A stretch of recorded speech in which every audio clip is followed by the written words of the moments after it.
There are a number of reasons why a person might feel afraid of saying no to other people. In many situations, turning other people down can make us feel bad. But how does not saying no affect us personally?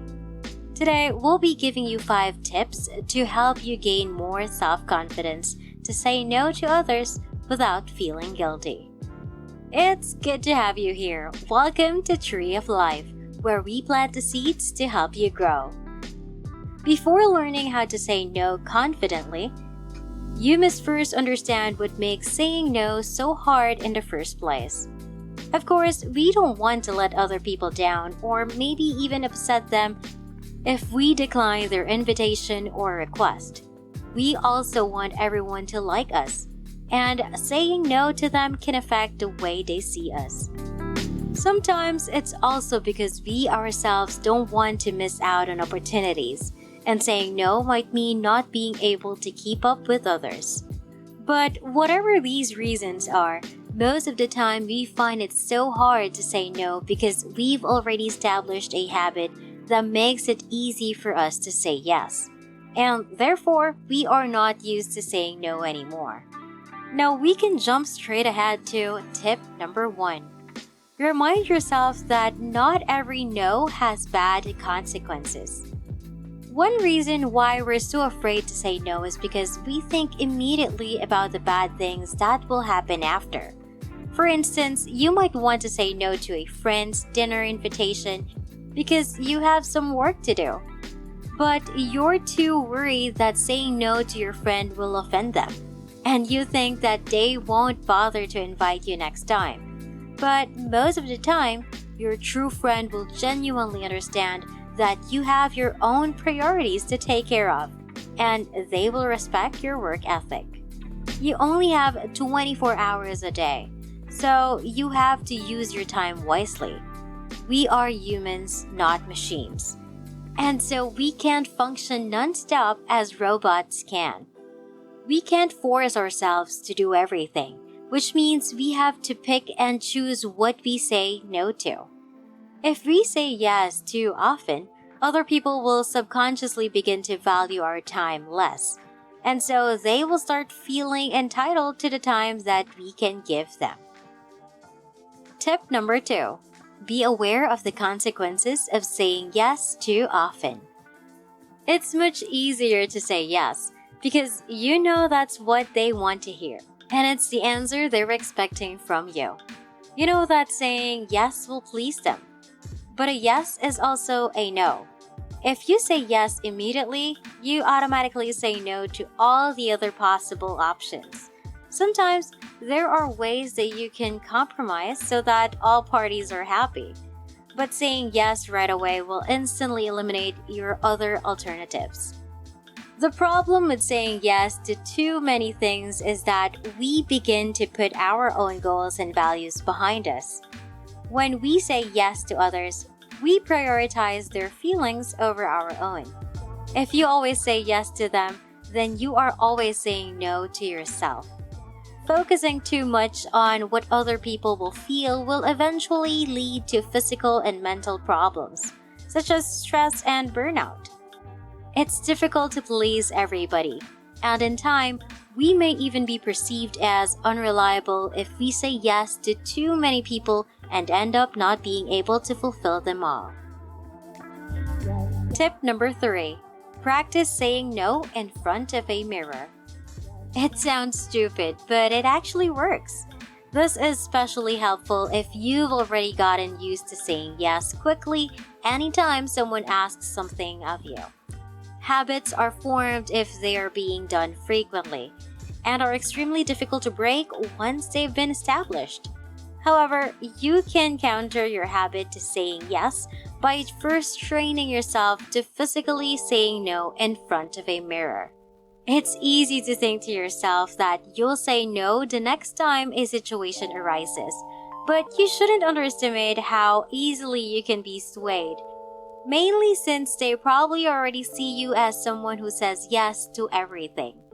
To combat this problem, you must verbalize your no, and you must see yourself doing this.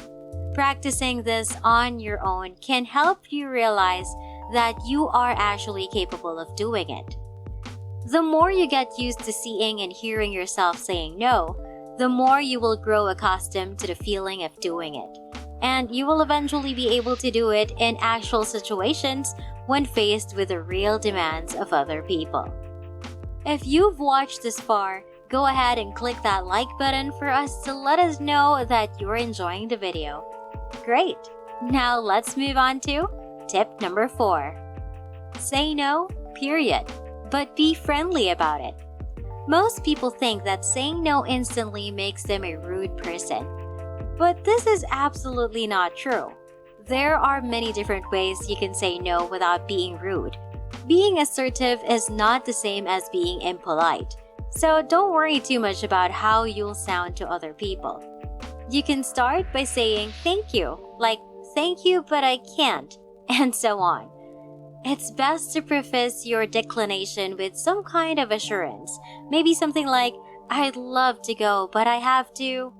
If you're really worried about how they might feel after you say no, just say something that will assure them that you have no intention to offend them.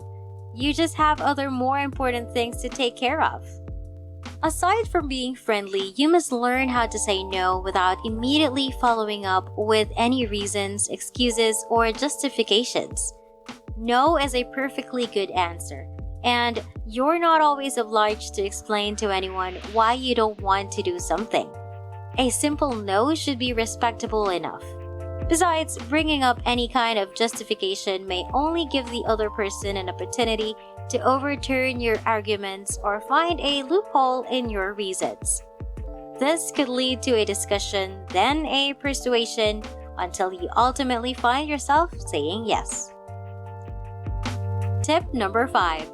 Remember that some situations require you to make an exception. If it's a colleague or maybe an acquaintance, it would be easier to turn them down because you don't really have that much attachment to them. However, if it's a person that you have a strong relationship with, you're bound to feel guilty saying no because you care so much about their feelings. In these situations, the guilt is much more understandable, as you've already established a connection with these people, and saying no too often to them could affect the relationship.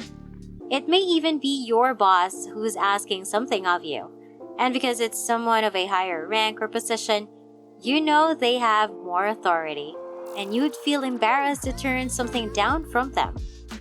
In these situations, it may be best if you can make an exception. The point of this video is not only to teach you how to say no, but also to teach you how to say no in the right circumstances. Learning how to say no doesn't mean that you can go around saying no to everyone just because you can. When it's someone like your family or your boss, saying yes could be best not just for them, but also for you. Bonus tips. Number 1. If you're unsure about what to answer, saying no initially can get you some time to think about it first. Or if you don't want to decline straight away, just tell the person that you need some time to think about their request. Saying no straight away may make them feel like you didn't even consider what they're asking. But asking for more time seems like you are giving the request some serious thought. Then, if you do decide to say no anyway, at least they know that you really thought about it before coming to a decision. Number 2. You can also ask more questions about the details. Some people aren't very upfront with what they're asking of you and will make the request seem little until you later find out that it's actually very laborious. Or the other way around. Save yourself some time and effort by making it as clear as possible. Number 3. Lastly, you could make a not-to-do list with all the things you generally don't want to do. This way, you already have a clear guideline that you can follow, and you won't have to spend so much time thinking if you're going to say yes or no to someone's request. We hope you learned something today. If you haven't yet, give us a like and subscribe and tell us about your own experiences with saying no down below. Or suggest a topic that you'd like us to talk about in our next video. Thanks for watching and we'll see you next time.